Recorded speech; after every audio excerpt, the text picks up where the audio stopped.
যুদ্ধ বন্ধ হোক, যুদ্ধ বন্ধ হোক, যুদ্ধ বন্ধ হোক, যুদ্ধ বন্ধ হোক, যুদ্ধ বন্ধ হোক, যুদ্ধ বন্ধ হোক, যুদ্ধ বন্ধ হোক, যুদ্ধ বন্ধ হোক।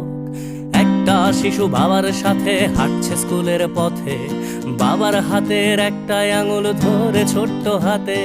হঠাৎ বিকট শব্দ আর আগুনের ঝলকানি, শিশুটা ভয়ে চিৎকার করে, বাবার চোখে পানি। ছুটে আসে এক কামানের গোলা, লন্ড ভন্ড সব, বাবা শিশু সহ সব পুড়ে ছাই। যেন পৃথিবীটাই নীরব। যুদ্ধ বন্ধ হোক, যুদ্ধ বন্ধ হোক, যুদ্ধ বন্ধ হোক, যুদ্ধ বন্ধ হোক, যুদ্ধ বন্ধ